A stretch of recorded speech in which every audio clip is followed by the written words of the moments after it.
రానున్న వర్షాకాలంలో రాజమండ్రి నగరంలో ముంపు సమస్యలు తలెత్తకుండా చర్యలు తీసుకోవాల్సిందిగా municipal commissioner Rahul Menon MLA Adireddy Srinivas కోరారు. రాజమండ్రి మున్సిపల్ కార్యాలయంలో కమిషనర్ రాహుల్ మీనన్తో ముంపు సమస్యలపై చర్చించి సమీక్ష నిర్వహించారు.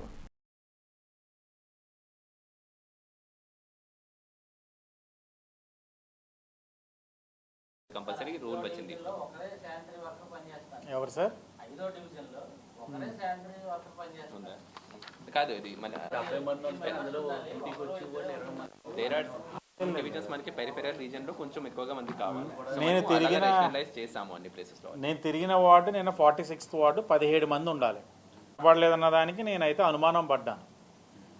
మేస్త్రులను అందరినీ ఉంచి నా లీడర్ని బండి మీద పంపించి మస్తర్ రూమ్ నుంచి బుక్ తెప్పించేసాను.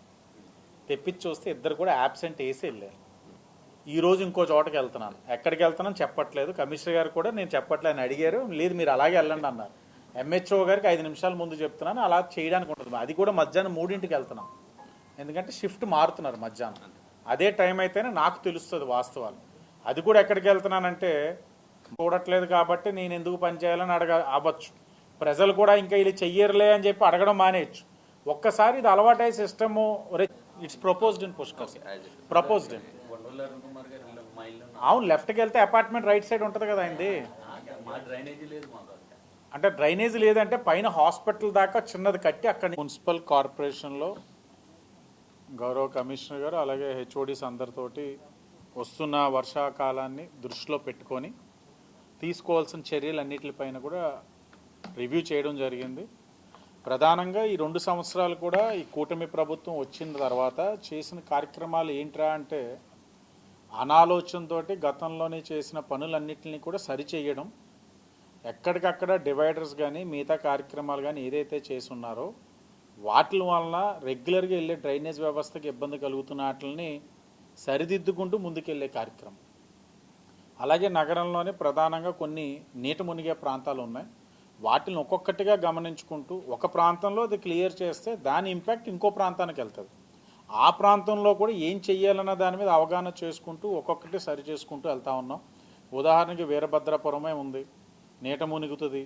1-2 గంటలు పట్టేది నీరు బయటికి వెళ్ళడానికి. బోధి స్కూల్ ఏదైతే ఉందో ఈరోజు 5 నిమిషాల్లో నీరు బయటికి వెళ్ళే విధంగా చేయగలిగాం. అంటే చేయడం అంటే అక్కడ ఒక్కటే సరి చేస్తే కదా, అక్కడ ఒక మేజర్ డ్రైన్ కడితే సరిపోదు. దానికి కనెక్టింగ్ ఉన్న ఆదెంబ దెబ్బ ఏదైతే బీరువాల్ వీధి కానీ అలాగే ఆదెంబ దెబ్బ చర్చ్ సైడ్ ఏదైతే ఏసీ చర్చ్ వైపు నుంచి స్వతంత్ర హాస్పిటల్ దాకా డ్రైన్స్ హైట్స్ పెంచుకుంటూ, అలాగే ఇప్పుడు మనం అవంతా కూడా కంప్లీట్ చేసుకున్న తర్వాత వర్క్ ఇంకా మాకు కనబడ్డది ఒకే ఒకటి ఫారెస్ట్ కళ్యాణ మండపం అమ్మట పైకి వెళ్ళే ఏదైతే మేజర్ డ్రైన్ ఉందో అది బాగా ఇబ్బందికర పరిస్థితిలో ఉంది. అసలు డ్రైనే లేదు. దాన్ని కూడా 2 కోట్లతో టెండర్ పిలవడం జరిగింది. దాన్ని కూడా నెక్స్ట్ వీక్ ప్రారంభించుకోబోతాం. అంటే నీ సందర్భంగా చెప్పేది ఏంటంటే మనకు ఒక ప్రాంతం నీట మునుగుతూ ఉంది. విఎల్పురం తిలక్ రోడ్ నీట మునుగుతూ ఉంది. ఏంటి పరిష్కారం? నీట మునుగుతూ ఉంది కదా అని చెప్పి అవును మునుగుతుంది శుభ్రం చేయండి అంటే కాదు. ఇప్పుడు విఎల్పురంలోనే ఏం చేయగలిగాం? అవును నీట మునుగుతూ ఉందని అంటే తక్షణమే అసలు ఈ ఫ్లో అంతా ఎటు వెళ్తుందా చూసుకుంటే అక్కడ డీమార్ట్ బ్యాక్ సైడ్ ఏదైతే ఉందో డ్రైన్ చిన్నది అవుతా ఉంది కాబట్టి అక్కడ ఎక్స్పాండ్ చేసుకున్నాం ఆవకెళ్ళే డ్రైన్. దాంతోపాటు ఆ తిలక్ రోడ్ అమ్మట విఎల్పురం కనెక్టింగ్ ఏదైతే వెళ్తా ఉందో మేజర్ డ్రైన్స్ నిర్మాణం చేసుకున్నాం. ఫైనల్గా ఇంకా మాకు ఒక స్ట్రెచ్ ఏదైతే ఉందో చిన్న డ్రైన్ ఉంది, అది ఆ ప్రెజర్ తీసుకోలేపో అది చేయగలిగితే దీనికి ఒక పరిష్కారం అన్నది అవగాహన చేసుకున్నాం. అది కూడా పిలవడం జరిగింది. ఇంకోటి హైటెక్ బస్ స్టాండ్కి కూడా ఒక శాశ్వత పరిష్కారం. అంటే ఆ నీటిని కంబాల చెరువులోకి పంపించకుండా కొత్త డ్రైన్ కట్టుకునేటట్లు ఒక ప్రాపర్ అలైన్మెంట్ స్వతంత్ర హాస్పిటల్ దాకా వెళ్ళడానికి పబ్లిక్ హెల్త్ టెండర్ పిలవడం జరిగింది. 3,70,00,000తో ఆ హైటెక్ బస్ స్టాండ్ దగ్గర కూడా ఒక శాశ్వత పరిష్కారం తీసుకురావడం జరుగుతూ ఉంది. ఇలా ఒక్కొక్క ప్రాంతం అనాలోచనతో చేసిన అభివృద్ధి కార్యక్రమాలకి దండి మార్చి దగ్గర కూడా ఇదే సమస్య. కోరుకొండ నుంచి వస్తున్న ప్రజలను తట్టుకోవడానికి అక్కడ ఇంకొక వేరే డ్రైన్ ఒకటి నిర్మాణం చేసుకోబోతాం.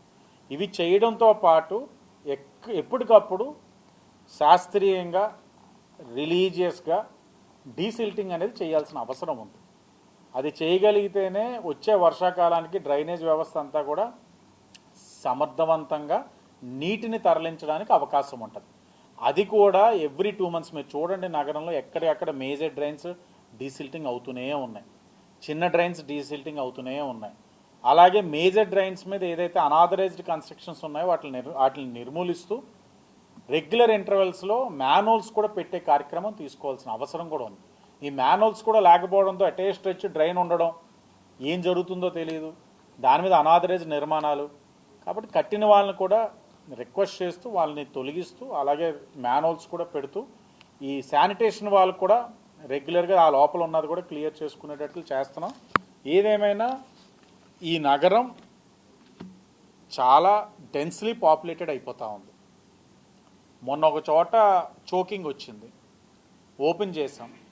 లోపల రిలయన్స్ వారిది, ఎయిర్టెల్ వారిది కేబుల్స్ ఉన్నాయి. కేబుల్స్ వలన మొత్తం ఒక మేజర్ డ్రైన్ ఆపేయడం జరిగింది, డ్రైనేజ్ వాటర్ ఫ్లో ఆపేయడం జరిగింది. ఓపెన్ చేసి చూస్తే 95% ప్లాస్టిక్.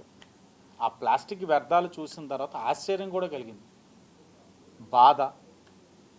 అటు పోతున్న ప్రజలందరూ కూడా ఆశ్చర్యంగా చూస్తున్నారు, ఇటు ఇంత ప్లాస్టిక్ వచ్చింది ఈ డ్రైన్ నుంచి అని.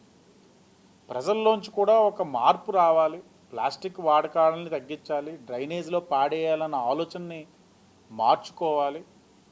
ఇవన్నీ కూడా ఒకరికొకరు పరస్పర సహకారం చేసుకుంటూ నగరాన్ని ఒక ఆరోగ్యకరమైన నగరంగా తీర్చిదిద్దడానికి కృషి చేస్తూ ఉంది కూటమి ప్రభుత్వం అని తెలియజేస్తూ ధన్యవాదాలు. నగర మండలంలోని దివంచరి పంచాయతీలో పరిధి గల రఘునాథపురం గ్రామం అండి. మా గ్రామంలోనూ తాగునీటి సమస్య అనేది చాలా విపరీతంగా ఉంది.